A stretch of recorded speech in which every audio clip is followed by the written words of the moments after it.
कभी सोचा है कि भारत का जो सबसे बड़ा प्राइवेट बैंक है वो अचानक से लड़खड़ा क्यों गया? आज हम एचडीएफसी बैंक में हाल ही में हुए एक बहुत बड़े संकट की गहराई में उतरने वाले हैं। और ये जो संकट है ना, ये सिर्फ नंबरों का या पैसों का नहीं है। ये है विश्वास का संकट, एक ऐसा संकट जिसमें भारत के पूरे फाइनेंशियल सिस्टम को हिला देने की ताकत है। तो चलिए इस कहानी के पीछे की पूरी सच्चाई जानते हैं। अच्छा, इस पूरे संकट की गंभीरता को समझने के लिए सबसे पहले ये जानना जरूरी है कि एचडीएफसी बैंक आखिर है कितना बड़ा। ये कोई छोटा मोटा बैंक नहीं है, ये तो भारतीय बैंकिंग इंडस्ट्री का एक टाइटन है। मतलब एक ऐसा बैंक जिसका गिरना पूरे देश की अर्थव्यवस्था पर बहुत बुरा असर डाल सकता है।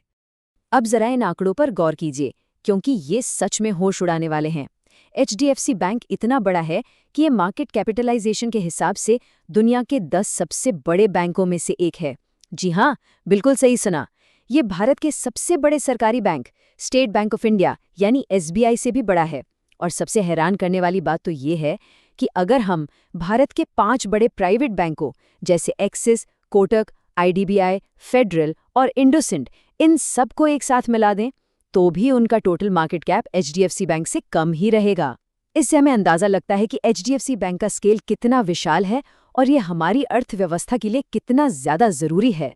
और देखिए, जब इतना बड़ा कोई टाइटन गिरता है तो उसकी गूंज बहुत दूर तक सुनाई देती है। जैसे ही इस संकट की खबर बाहर आई, बैंक का स्टॉक प्राइस अपने ऑल टाइम हाई से सीधे 26% नीचे गिर गया। जरा सोचिए, किसी ने अपनी मेहनत की कमाई इस बैंक के शेयर्स में लगाई हो और बस कुछ ही दिनों में उसका इन्वेस्टमेंट 1/4 कम हो जाए। इस एक गिरावट ने इन्वेस्टर्स के बीच में एक डर का माहौल बना दिया।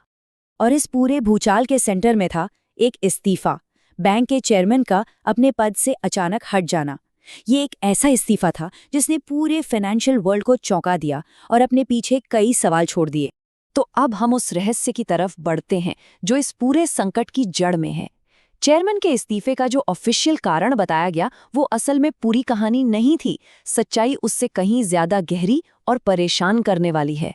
चेयरमैन साहब ने अपने इस्तीफा पत्र में लिखा कि उनके और बैंक के बीच मूल्यों और नैतिकता को लेकर कुछ मतभेद थे। अब देखिए, ये शब्द सुनने में भले ही बहुत डिप्लोमैटिक लगें, लेकिन ये एक बहुत ही गहरी प्रॉब्लम की तरफ इशारा कर रहे थे। मतलब वो सीधे सीधे बैंक पर कोई इल्जाम तो नहीं लगा रहे थे, लेकिन ये साफ कर रहे थे कि अंदर कुछ बहुत गलत चल रहा था। और यहीं पर बात बदल जाती है। ये संकट पैसों का नहीं बल्कि सिद्धांतों का था। ये बैंक की बैलेंस शीट का नहीं बल्कि उसकी आत्मा का संकट था। और यहीं पर एक कड़वी सच्चाई हमें समझनी होगी।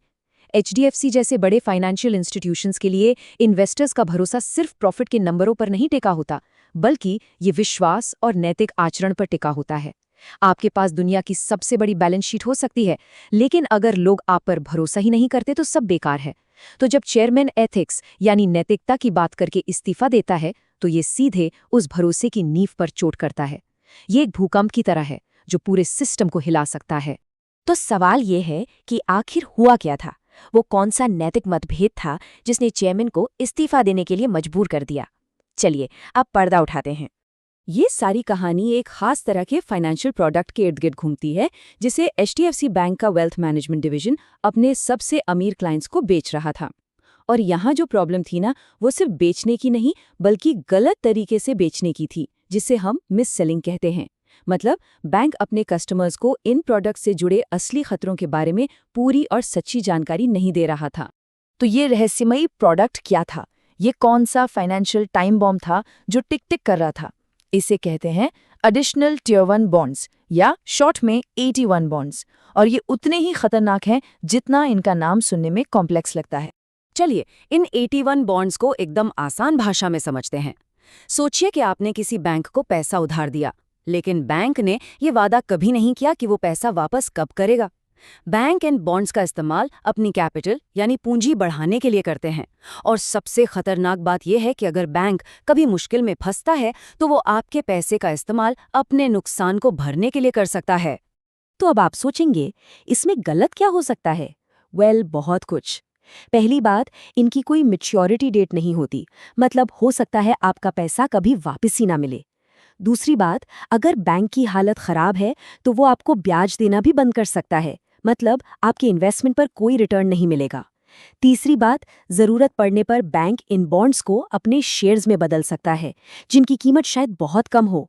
और सबसे खतरनाक, अगर बैंक डूब जाता है तो इन बॉन्ड्स की वैल्यू 0 हो सकती है। 0।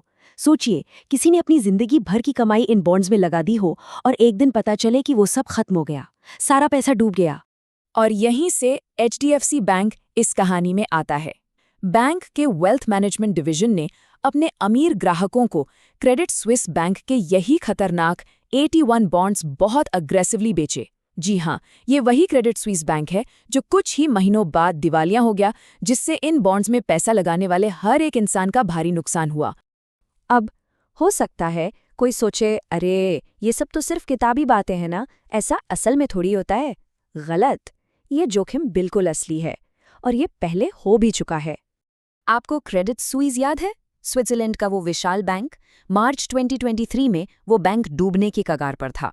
उसे बचाने की एक आखिरी कोशिश में उसके कॉम्पिटिटर UBS बैंक ने उसे खरीदने का फैसला किया, लेकिन इस डील में एक बहुत ही क्रूर मोड़ था।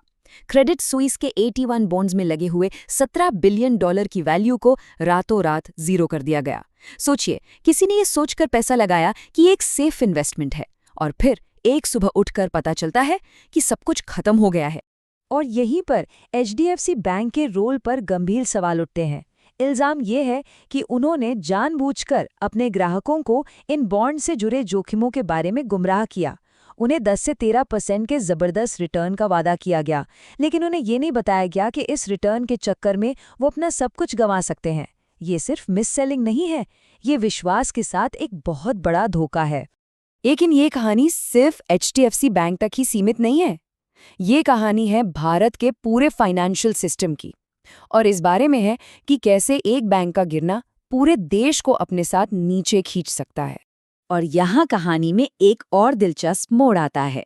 जिस दिन चेयरमैन ने इस्तीफा दिया, उसी दिन रिजर्व बैंक ऑफ इंडिया यानी RBI ने एक प्रेस रिलीज जारी कर दी। ये एक बहुत ही असाधारण कदम था। RBI आमतौर पर इतनी तेजी से रिएक्ट नहीं करता, तो वो इतने परेशान क्यों थे? उन्हें HDFC बैंक के बारे में ऐसा क्या पता था जो बाकी दुनिया को नहीं पता था?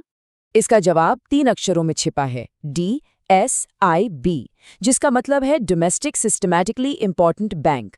सीधे शब्दों में कहें तो ये वो बैंक होते हैं जो इतने बड़े और इतने ज़रूरी होते हैं कि अगर वे फेल हो जाएं तो वो पूरी अर्थव्यवस्था को अपने साथ नीचे ले जा सकते हैं। इसीलिए इन्हें टू बिग टू फेल भी कहा जाता है।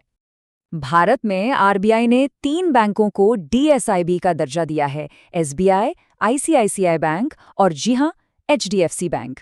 ये हमारे बैंकिंग इंडस्ट्री के 3 सबसे मजबूत स्तंभ है, और इसी दर्जे की वजह से RBI इन बैंकों को एक्स्ट्रा कैपिटल रखने के लिए कहता है, जैसा कि आप इस टेबल में देख सकते हैं। ये एक तरह का फाइनेंशियल सेफ्टी नेट है जो इन बैंकों को गिरने से बचाने के लिए बनाया गया है, और यही वजह थी कि RBI इतनी जल्दी हरकत में आया। वे जानते थे कि अगर HDFC को कुछ हुआ तो इसका असर पूरे सिस्टम पर पड़ेगा। तो इन सब का आखिर मतलब क्या है? HDFC बैंक का ये संकट भारत में पहले हुए बैंकिंग घोटालों से अलग क्यों है? और ये इस पूरी कहानी का सबसे ज़रूरी हिस्सा है।